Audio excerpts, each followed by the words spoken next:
Saludos, bienvenidos a los diálogos con Lilian Oviedo. Hoy tengo como invitado al sociólogo Juan Miguel Pérez, sociólogo, catedrático, conocido analista en política nacional e internacional y muchas cosas más. Y una persona a quien de verdad admiro, respeto y quiero. Muchas gracias, Lilian. Gracias por la invitación y un honor estar aquí. Y no son palabras huecas. Bien, Juan Miguel, la presentación la he hecho porque es lo que se estila en televisión. En verdad tú no necesitas presentación. A ti la gente te conoce y te admira. Yo lo percibo así. Y me odian otras. Bueno, por esa el tener posiciones establece diferencias sí. de tratamiento, sí. Y quiero hablar contigo sobre asuntos que son generales, pero que las personas sentimos de manera particular. Cómo se percibe institucionalmente el mundo,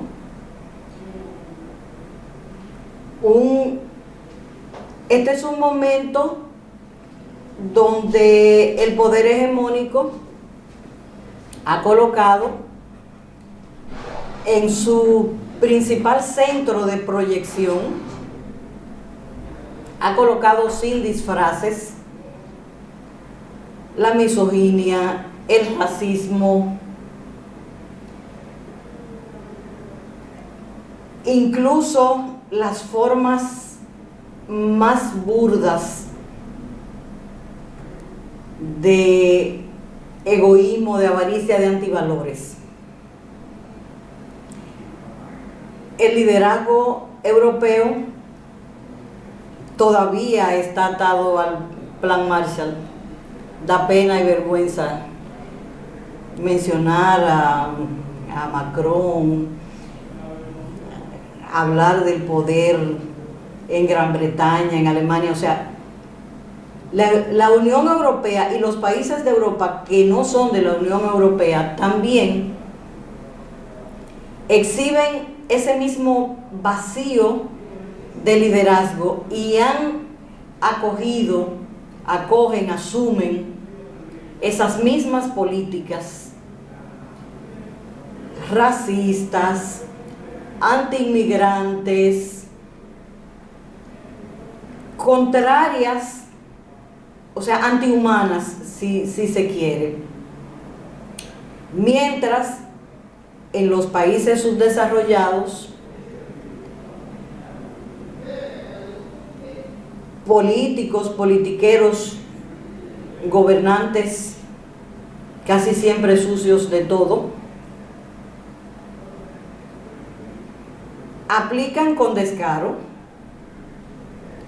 políticas antihumanas que el poder mediático trata de disfrazar, de edulcorar, pero que se dejan ver porque se sienten, se perciben. Es inevitable darse cuenta de que así es. Mientras, en conjunto, estoy hablando sin las excepciones, un progresismo ambivalente suscribe, hace concesiones y responde al poder hegemónico en la hora buena, y una izquierda demasiado moderada para la magnitud de los problemas que existen hoy, pues a veces mira para otro lado, a veces hace concesiones, que ya hay que escribir la palabra entre comillas, porque se está desdibujando la misma naturaleza de esos sectores.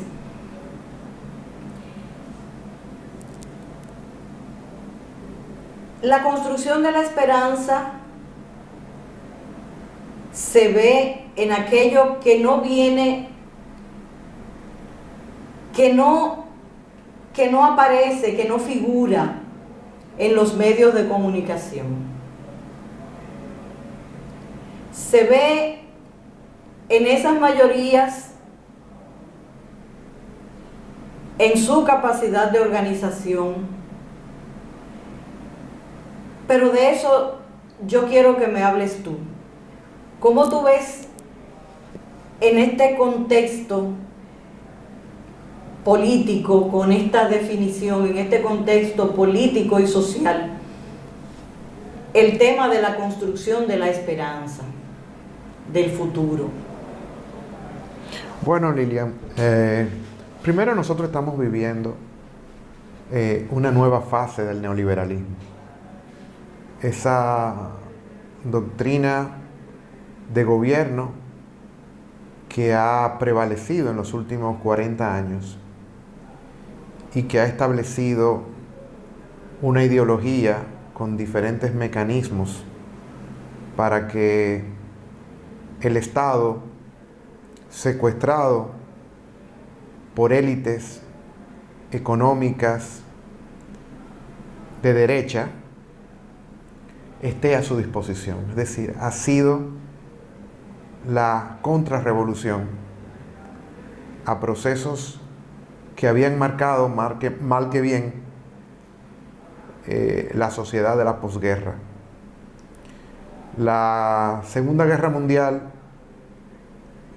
que ya había sido pronosticada por John Maynard Keynes, cuando en el Tratado de Versalles advirtió que las cargas exageradas que se le imponían a Alemania iban a traer como consecuencia una desestabilización económica y social, pero sobre todo iba a herir el sentimiento del pueblo vencido, y que eso a su vez iba a ser un caldo de cultivo del extremismo fascista, y así se logró.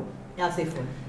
Y entonces, incluso las instituciones del sistema, como las de Bretton Woods, que buscaban regularizar el sistema financiero internacional, pues tuvieron que conceder parte de sus acciones, y emergió a través de diferentes tipos de mecanismos lo que se denominó el Estado Providencia.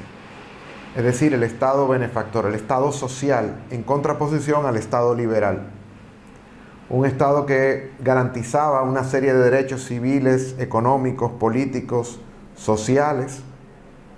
Y eso fue lo que pudo hacer que Europa tuviese 30 años de crecimiento económico compartido.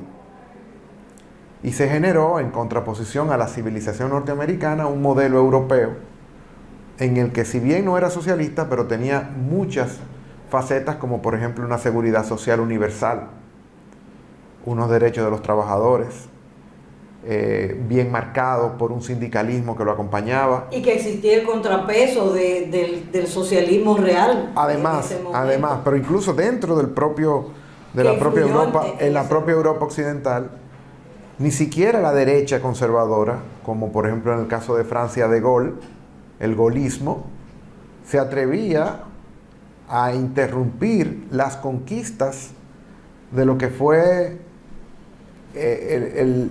lo que se diseñó, llamado Consejo Nacional de la Resistencia, es decir, las células que a través de toda Francia resistieron de manera clandestina al invasor fascista nazi alemán, crearon un proyecto que se denominó Los Días Felices, donde diseñaron la política social de lo que sería Francia después de la guerra. Y todos esos elementos constitutivos estaban ahí.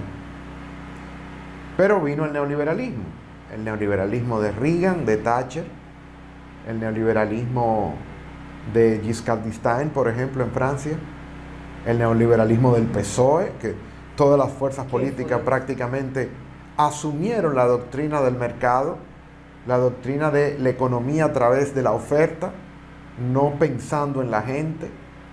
Se comenzaron a estructurar toda una serie de recortes en las políticas sociales. Comenzó el Estado protector a retirarse y comenzó a entrar el Estado represor. Y para todo eso, para justificar todas esas ideas, había que acudir al saber que justificara eso. Y se acudió a la economía, se acudió a la filosofía política, a la negación neoliberal. De la lucha de clases. Claro, no, se recortaron fondos a las ciencias sociales para que poco a poco hubieran menos defensores de la civilización y más defensores de la barbarie, que es lo que al final el capitalismo es. Es una ley del sálvese quien pueda, una ley del más fuerte, es decir, todo aquello por lo cual, contra lo cual el Estado se creó, que fue el abuso de un poderoso hacia un vulnerable. Y entonces nosotros estamos viviendo una fase mayor de ese neoliberalismo que ha trabajado durante 40 años. Estamos viviendo la fase violenta del neoliberalismo, es decir, estamos cosechando la violencia estructural que a través de las relaciones interpersonales se ha ido estableciendo en nuestras sociedades. ¿Cuáles son esas violencias? La frustración por falta de oportunidades, el sentimiento de injusticia y resentimiento social por las desigualdades, la propia situación desde la cual se crean mecanismos de discriminación de clase, de género, discriminación racial incluso, los inmigrantes incluidos. Y entonces el Estado y los rectores de ese Estado secuestrado, del Estado neoliberal, que en nuestro país todavía está por estudiarse, que debe ser uno de los más paradigmáticos, porque aquí se hizo todo un trabajo contrarrevolucionario de ataque a las instituciones morales que aquí, esa pequeña república que se creó desde el triunfo de Bosch hasta la salida del país de Camaño, que fue un poco el lapso de tiempo en el cual esa república liberal y progresista estuvo presente en el país, y con el establecimiento de la dictadura de Balaguer y todos los hijos o herederos de ese golpe de Estado del 63, porque todavía vivimos en una sociedad salida de ese golpe. O sea, estamos viviendo en una sociedad golpista todavía, esencialmente, donde la gente vale muy poco, la condición ciudadana depende de dónde vivas, de qué apellido lleves, de qué color tengas de piel. Todos esos elementos van formando la configuración de dos repúblicas. Una república de la abundancia, una república de leyes sobreprotectoras de una élite, y una república aparte atrás, prácticamente de otro país, que en los suburbios y en los márgenes de la ley, ni siquiera territorialmente de la ley, entonces son aquellas que caen en intercambio de disparos, son aquellas que son que viven en carne propia la carencia de un sistema inhumano y precario de seguridad social, secuestrado por el sector financiero, que es el gran cartel que está manejando en realidad la política de este país en todos los sectores. Aquí este gobierno muy conservador quiso hacer una mínima, tibia reforma fiscal y chocó con elementos concretos de ese status quo, que no quiere que nada se mueva, o que si se mueva sea para beneficio de ellos, y se tumbó. Entonces nosotros hoy tenemos una crisis fuerte en la que la partidocracia se ha ido cohesionando. Estamos viviendo ya la parte no solamente fascista del neoliberalismo, estamos viviendo la parte corporativa del neoliberalismo, en la cual la partidocracia forma bloque concreto, tira la llave al mar para blindarse constitucionalmente, para que no haya posibilidad.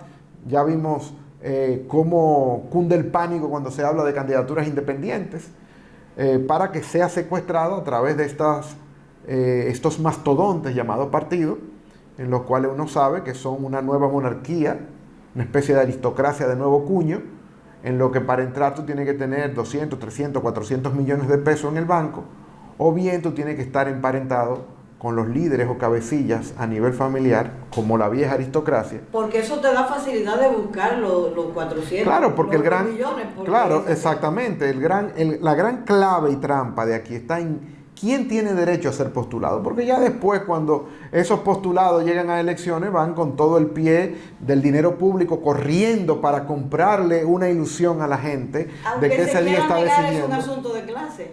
Aunque Además, se quiera negar, el tema es de clase. O sea, además, se trata de que ese es un derecho que parece no secuestrado, pero está secuestrado. Claro, no. Aquí los derechos sociales no solamente están segregados, sino, como tú dices, secuestrados. Cuando tú vas y teniendo un régimen subsidiado que te da para nada, o sea, yo tengo una persona que trabaja conmigo que necesita operarse de la vista, ¿entiendes? Necesita operarse para ver, para no quedarse ciega, y no puede pagar los 137,000 pesos que tiene que pagar. ¿Y quién, teniendo nosotros, sabiendo nosotros? Porque todo eso va en paralelo a cómo el cartel financiero anuncia de manera descarada y muy orgullosa las ganancias que las leyes que hacen esos diputados que dicen representar a la gente, pero que sabemos que lo que representan son los intereses de quienes lo llevan a postularse, utilizan al pueblo de que supuestamente para validar democráticamente unas elecciones que sabemos trucadas desde muchas formas, y luego, por supuesto, vuelven a ponerse al servicio de quienes les permitieron ser postulados, que son los sectores que le pagan los asesores, son los sectores que le pagan los acceso a los medios de comunicación, son los sectores de poder no político que mantienen un contubernio con ellos. Entonces, estamos sencillamente ante un ejercicio permanente de secuestro de la democracia por una partidocracia que se ha adjudicado la posibilidad y el derecho de desplazar los principios democráticos por los principios de ellos. Sí, porque hablamos de sufragio, pero es que el sufragio prostituido no es sufragio. Y eso está sucediendo. Y cada vez menos la gente cae en el gancho. Es decir, cada vez menos la gente está acudiendo a votar. Cuando sale a votar, sale a buscar sencillamente en tiempo de zafra, en tiempo en lo que el dinero corre, dinero público además, corre, ellos tratan de recuperar alguito de eso del dinero público. Y lo buscan en un galón de gasolina para el motor, en un vinil para tapar su casita de zinc, en tiempo de zafra. Pero la mayoría... un desayuno que le salve el exacto, día. La mayoría dentro de esos que ejercen el voto. Primero, y esos son estudios que yo he hecho de campo, la mayoría no sabe por quién votar cuando, por ejemplo, se trata de legislativas, cuando se trata de alcaldía. No sabe. No le importa. Pero tampoco es que está votando por ningún programa, sencillamente porque tienen la posibilidad de tener algún vínculo indirecto con algún alcalde, con alguno de estos vividores que plantean proyectos dentro de los cuales prometen muchas cosas a unos infelices y se aprovechan de eso. Esa es la gran tragedia que está viviendo el pueblo dominicano hoy, y trata de blindarse por todos los medios para que no venga ningún outsider y los rete políticamente. Porque saben que si viene un outsider y habla distinto a ellos y le habla de acuerdo a lo que la gente siente, puede generar una posibilidad de romperle ese monopolio. No es casual la renuncia a la formación humanística en las universidades. Tampoco. Por ejemplo, eso ha sido un colapso. No es casual. Eso ha sido un colapso. Eso es para que, se secuestran los derechos de quien no estudió y también de quien estudió. Claro, no, porque aquí no hay meritocracia. Eso es un gran mito. Casi en todas las sociedades capitalistas lo es, pero aquí todavía más. Aquí todavía más. Tú tomas ejemplos concretos de cómo se están repartiendo los puestos después que prometieron tanto ser diferente al PLD. El PRM ha vuelto a la práctica de 2 o 3 familias asumirse de manera absolutamente descarada los puestos. Aquí hay familias que tienen puestos 5, 6, 8 miembros en puestos públicos sin ningún problema. Sin ningún problema. Aquí un concurso público para una entidad, viene una hija de ministro que quiere entrar ahí ¿Y quiénes los reciben? Los compañeros del partido del papá, que son aquellos que en la Cámara de Diputados son los que establecen el concurso, las vistas públicas. Cuando llega, eso fue registrado, eso fue documentado. Cuando llega esta hija, entonces, ¿qué esos compañeritos del partido le dicen? ¡Ay, qué manjar! Así mismo, el Listín Diario incluso lo trajo eso a colación. Y es la elegida en una de esas instancias del sector económico de este país. Sí, es que la promesa de ser diferente dentro de este sistema político, la promesa de ser diferente siendo igual, es un ejercicio demagógico, o sea, hasta demasiado yo quiero burdo. saber cuáles son las diferencias que este país, y además con el contubernio de todas esas instancias que deberían llamar la atención, porque no es solamente la clase política, esto es un sistema de complicidades, con una Junta Central que no exige programa de gobierno, con una Junta Central que le da lo mismo uno que otro. ¿Por qué? Porque también, como son parte del poder político, necesitan a su vez caerle bien a quienes los designan. No es porque el tema de clase sigue permeando todo. Es decir, ahora mismo la corrupción de la clase política o la corrupción del sector político, porque el término clase política no es un término preciso, pero bueno, la corrupción del sector político para castigarla, para auscultarla, es preciso tocar también y sobre todo la corrupción de la clase dominante, que ha sido partícipe y que es la que ha apadrinado el pacto de impunidad, claro, que no se rompe con los procesos a un grupo o a dos. Sí, esto ha sido, te reitero, habría que estudiar, porque el año 66 se inició aquí un proceso represivo de eliminación, primero de desmantelamiento y desmovilización de un proceso político y social de muchas luces, que fue parado a través de un sistema, un plan bien estructurado, una especie de cóndor del Caribe, de aniquilamiento, de cuadros, sí, de